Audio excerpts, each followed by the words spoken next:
And right mid-sentence, the chandeliers started to sway, the room started to shake, the ground started to rumble, and lo and behold, the three of us, along with other peer professionals, insurance professionals, providers, it was a 5.4 earthquake in the middle of a session on emergency preparedness. You're listening to The Senior Advisor, a WTW podcast series where we'll discuss issues facing the senior living industry and explore risk management solutions, hot topics, and important trends critical to senior living operations.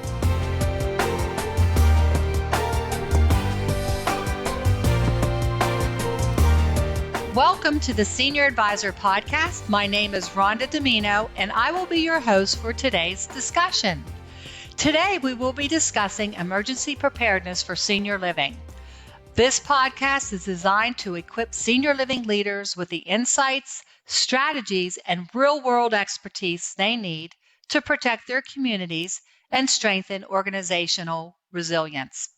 In today's world, long-term care and senior living operators face an evolving landscape of emergencies, ranging from natural disasters and weather to infrastructure failures, public health crisis, and unexpected facility incidents. For providers serving our aging population, preparedness isn't optional. It's a responsibility, a mindset, and a commitment to safeguarding residents, staff, and operations.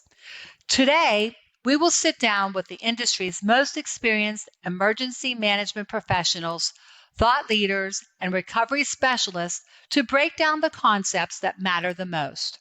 Today, we will be discussing all hazards planning, lessons learned, critical partnerships with first responders, vendors, and utilities. We'll be talking about continuity of operations and what it truly takes to bounce back after an adverse event. And most importantly, what keeps experts up at night and how providers can stay one step ahead. With that said, I am pleased to introduce you to our first guest. Our first guest is Stan Siptak. Stan is the president of Fire and Life Safety, Inc., a consulting firm that provides life safety, risk management, and emergency preparedness programs for organizations of all types with special focus on healthcare, long-term care facilities, and senior living communities. Stan is a former fire chief and fire marshal with a Chicago area fire department, having served the community for 26 years and honorably retired in 2003. He's also the life safety disaster planning consultant for the Arizona Healthcare Association, California Association of Health Facilities, Utah Healthcare Association, American Assisted Living Nurses Association, and works with several state healthcare associations and provider groups around the country. Welcome, Stan. Welcome to our podcast. We appreciate you being here today. Certainly my pleasure. And our next guest is Cal McCarty. Cal works for ServiceMaster Brands. He's the Senior Vice President of Commercial Sales and Disaster Response.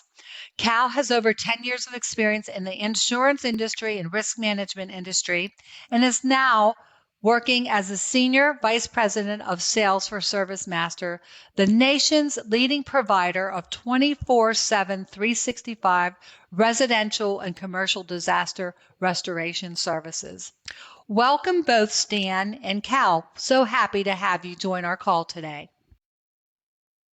So before we get started, I wanted to highlight some of the recent disasters affecting senior living communities, such as the Fall River Assisted Living Fire, widely referred to as the Gabriel House Fire.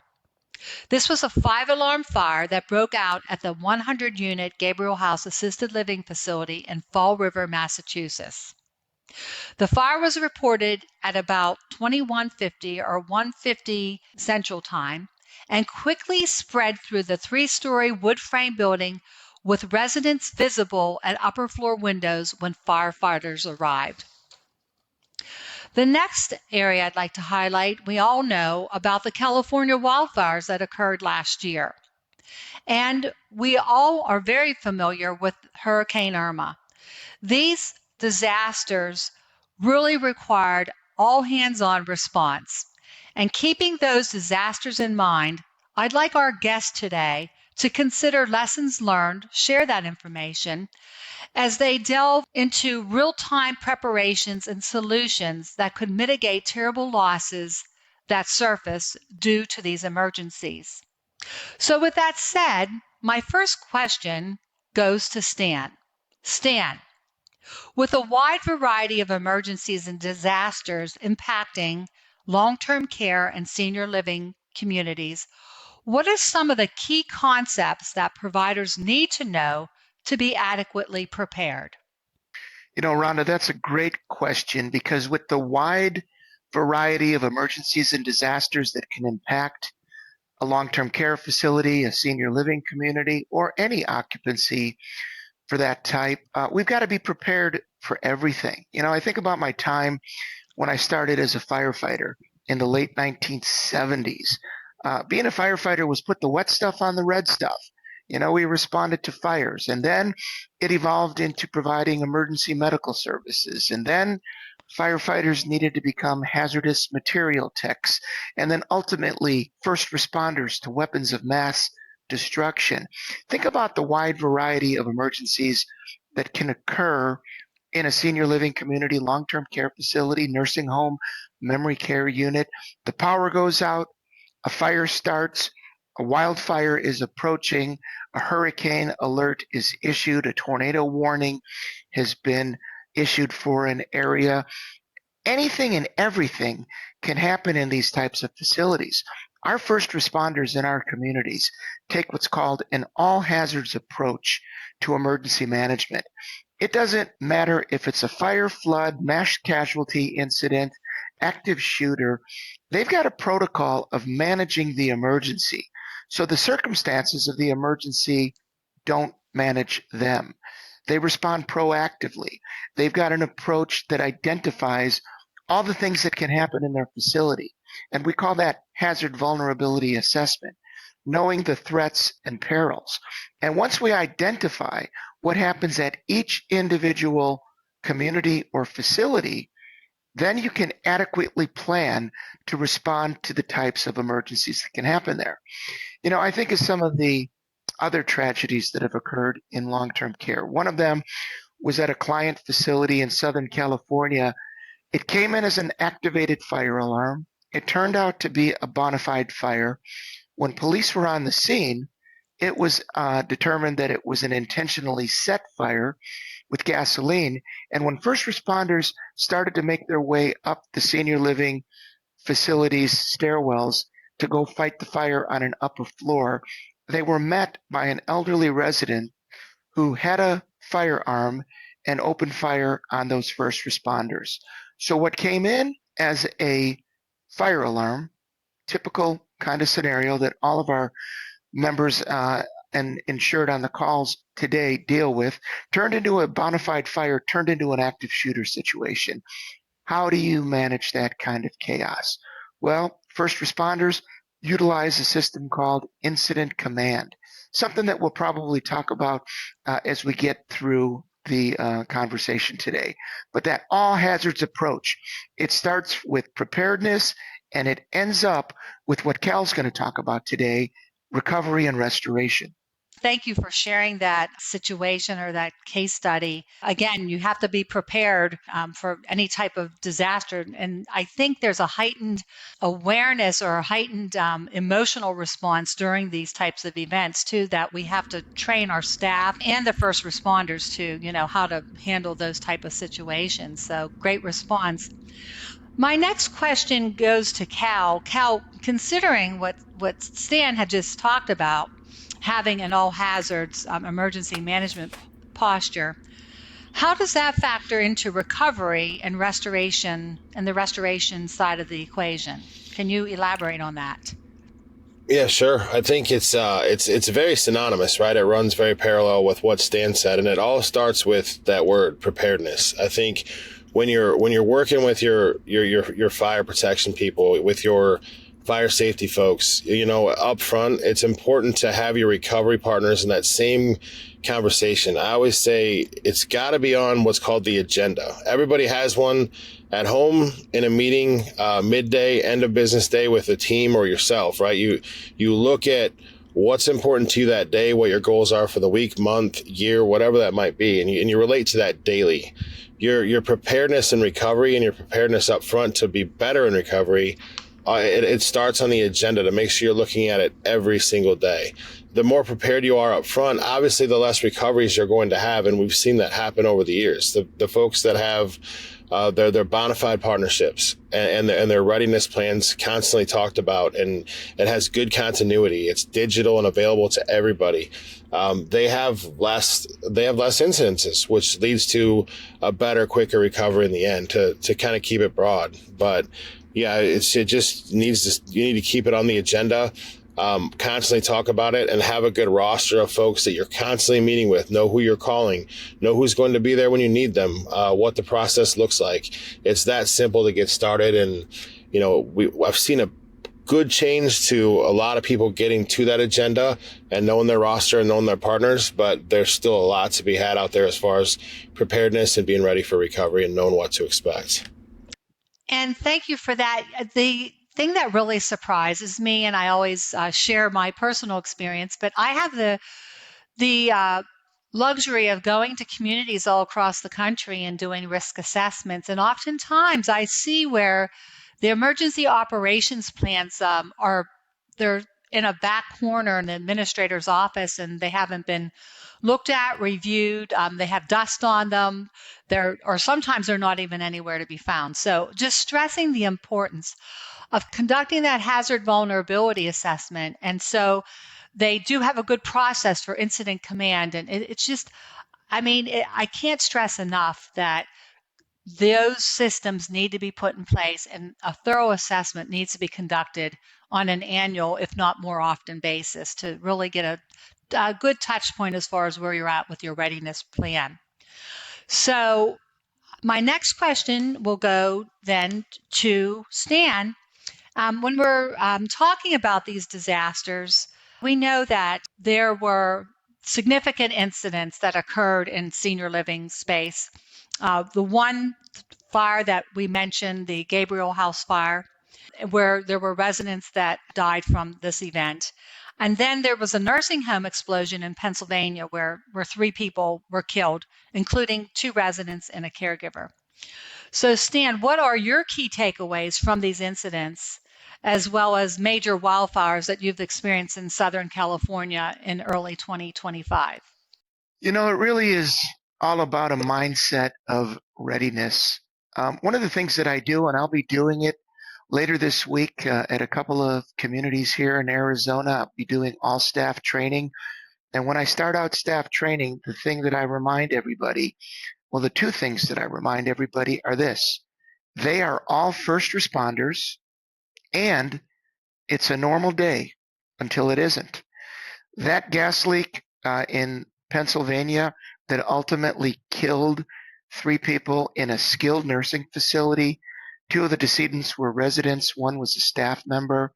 I don't know about Cal, and maybe he'll address it, but whenever you think something is just routine, just another call, just another fire alarm, just another wildfire alert, just another hurricane warning, that's when you get behind the 8 ball. And what I mean by that is during the preparation phase, you've got so much time to think about things like response, recovery, continuity of operations. The fire in Fall River the information is starting to come out.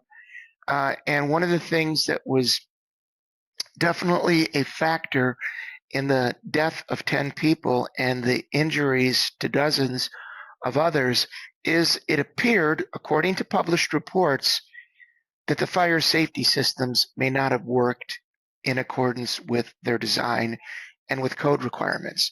One of the things that we know is that a fire sprinkler system requires a specific amount of inspection, testing, and maintenance.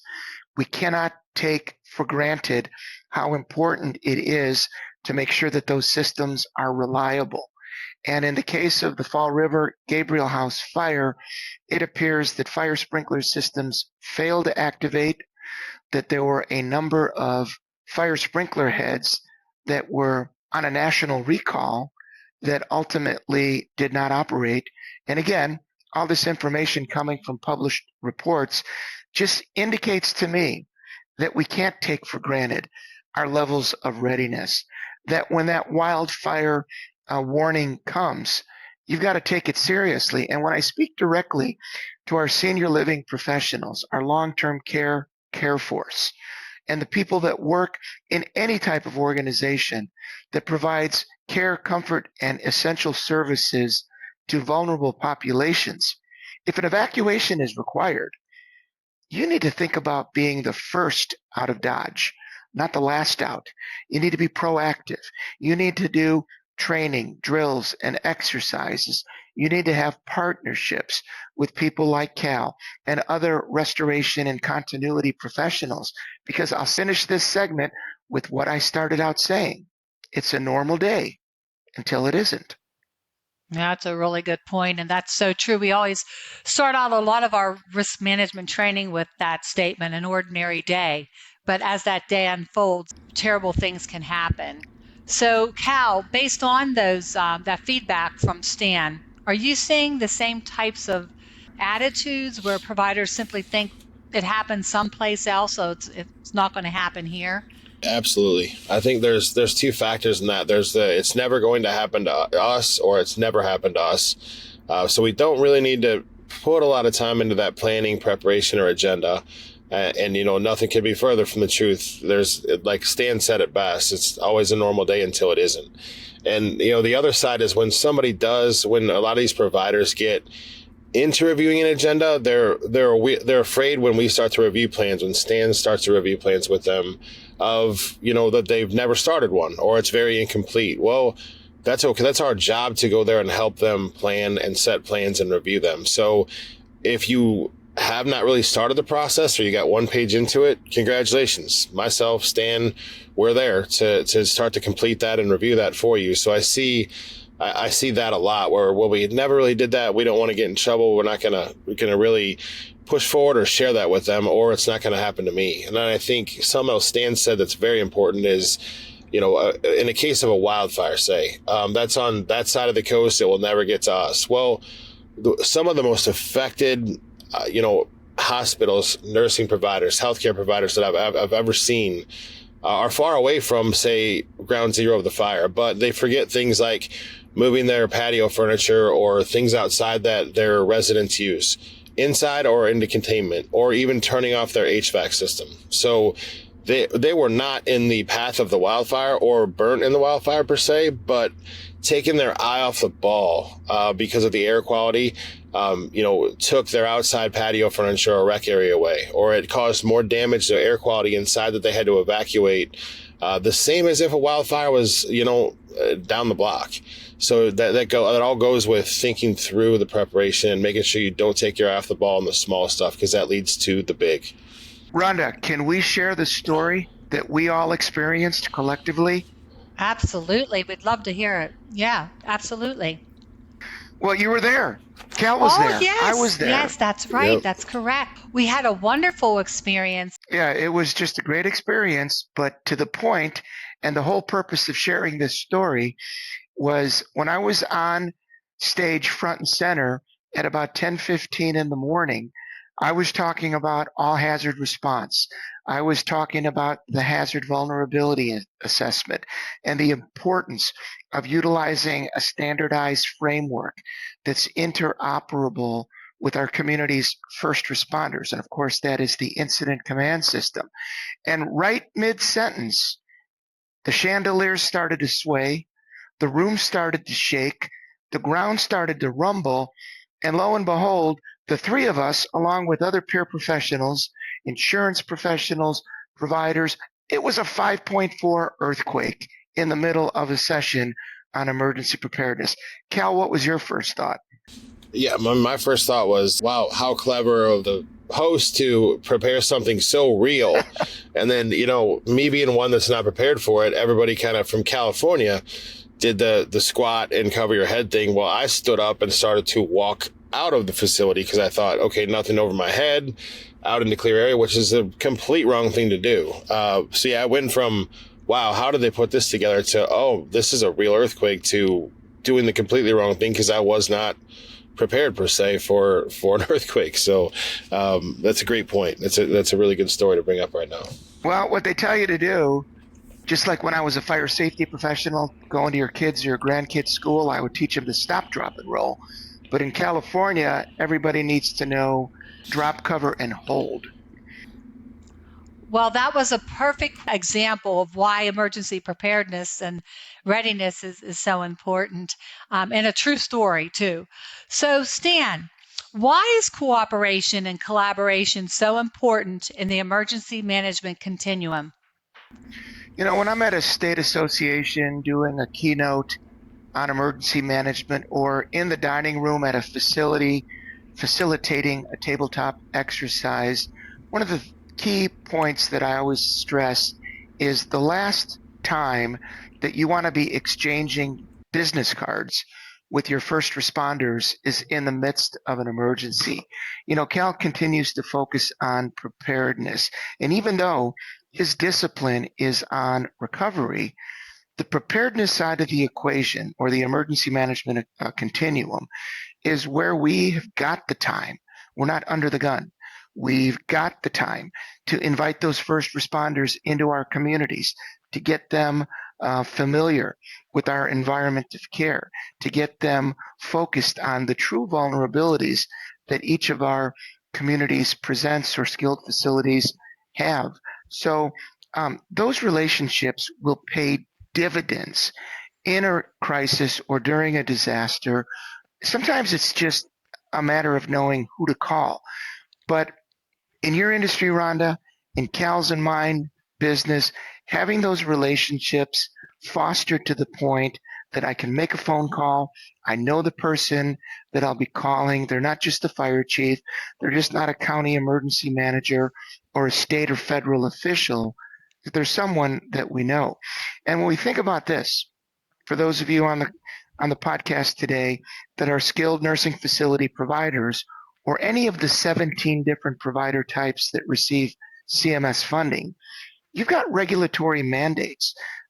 One, under Appendix Z, CMS emergency preparedness requires E007 says that you need to cooperate and collaborate, along with E009, which promotes the same thing, with peer facilities, with first responders, with stakeholders across the continuum, so that in that moment of crisis or emergency, those relationships just kind of click in. And like I said earlier, they'll pay dividends when it's crunch time. Good comments there. Cal, do you have any comments that you want to expand on from Stan's remarks, and how they apply to companies like yours that help communities and facilities recover and maintain continuity of operations following an adverse incident? Absolutely. I agree with everything Stan said. And when it comes to collaboration, we almost force it when we do our community walkthroughs or, real estate walkthroughs, because the first thing I'll look at when reviewing a plan is, what does your roster look like? Meaning, to keep everything in continuity when something goes wrong or fails, who are the people, your Mount Rushmores? Who do you call? I relate that to, building safety, building code, to start off with, even up to, looking to see if their elevator provider, elevator maintenance people are on that roster. Because a lot of times to code, you cannot open a facility unless your elevator is working properly, right? So do you know who to talk to? Do you have a relationship with that person if things should go that south? So we make sure that, if we're looking at our tag outs, making sure your water shutoff, your gas shutoffs are properly tagged.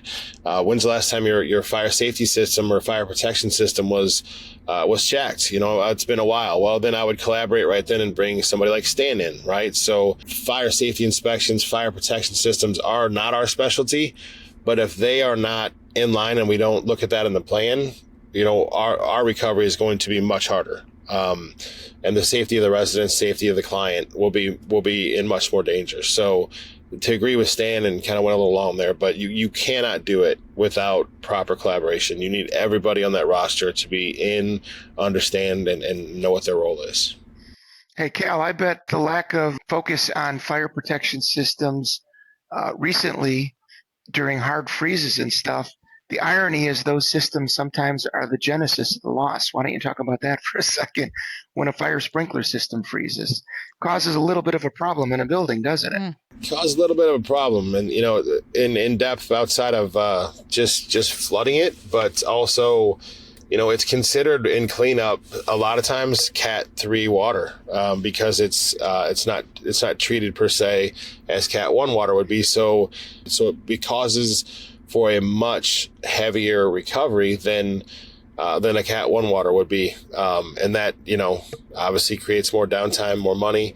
And yes, I would say through this last polar vortex that we just went through, definitely half, if not upwards of 60% of our responses were to failed fire protection systems. 100%. Holy moly. Wow. So let me ask both of you the $1 million question. What keeps you up at night when it comes to the common hazards that you're seeing in long-term care and senior living communities? Let's start with Stan. Well, thanks, Rhonda. Just like everything else in modern times, technology is such a focus of day-to-day life.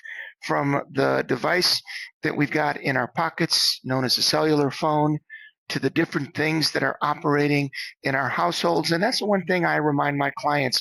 We can't forget that the communities that they operate, it is our beloved residents' homes. And the technology that we're seeing our seniors embrace today includes the same things that we have in our homes.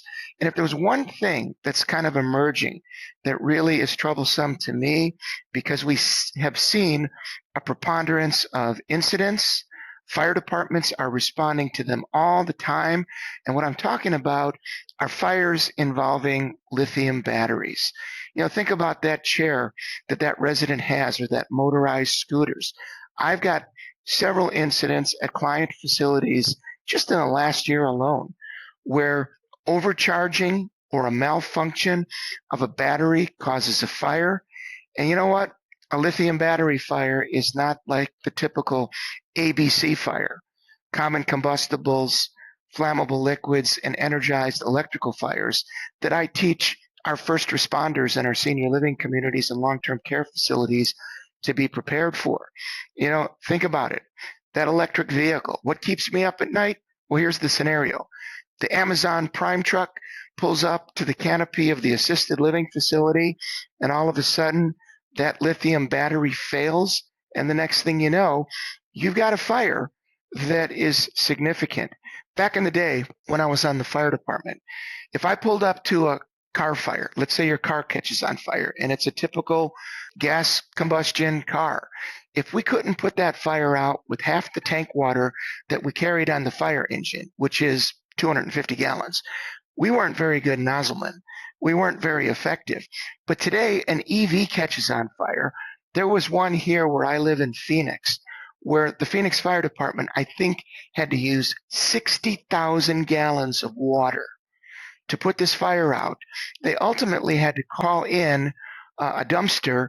They put the vehicle in the dumpster, and they covered it with sand. And Cal, I don't know if that's what keeps you up at night, but lithium battery fires and the residue and the impact that they have on the environment, you're just not cleaning up the dirt and moving on. There's probably environmental testing and a whole litany of things that needs to happen.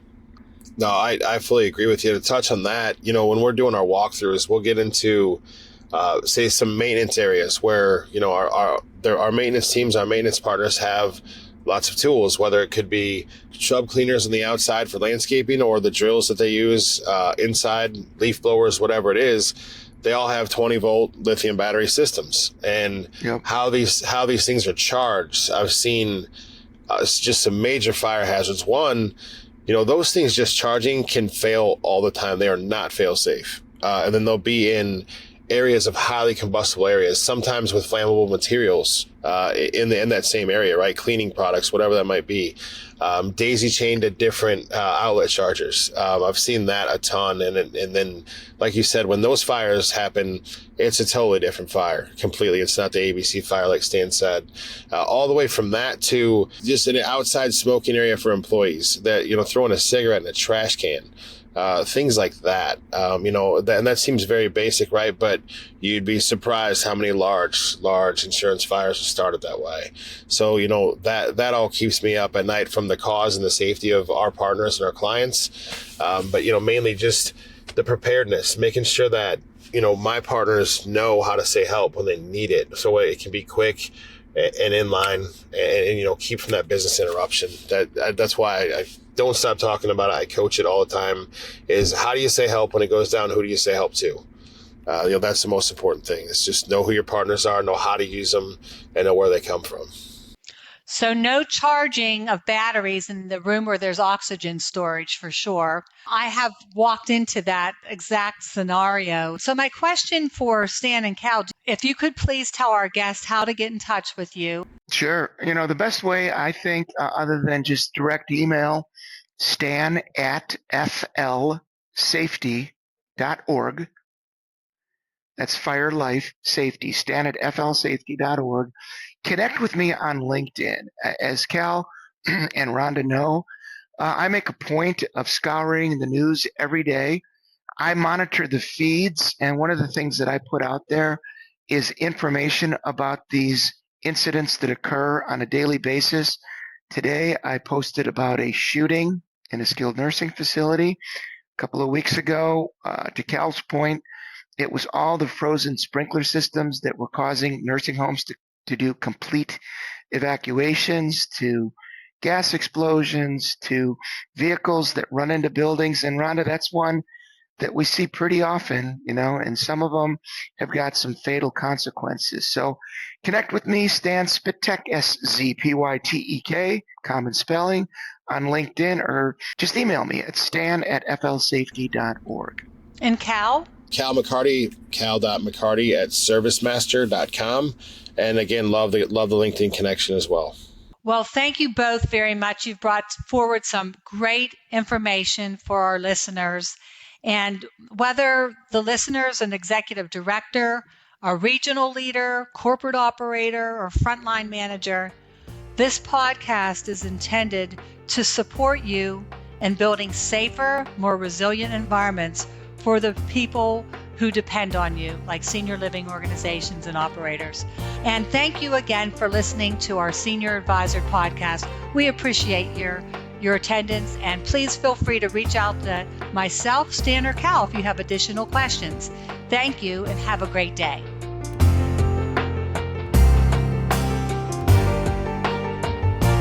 Thank you for joining us for this WTW podcast featuring the latest perspectives on the intersection of people, capital, and risk. For more information, visit the Insights section of WTWCO.com. WTW hopes you found the general information provided in this podcast informative and helpful. The information contained herein is not intended to constitute legal or other professional advice and should not be relied upon in lieu of consultation with your own legal advisors. In the event you would like more information regarding your insurance coverage, please do not hesitate to reach out to us. In North America, WTW offers insurance products through licensed entities, including Willis Towers Watson Northeast Incorporated in the United States and Willis Canada Incorporated in Canada.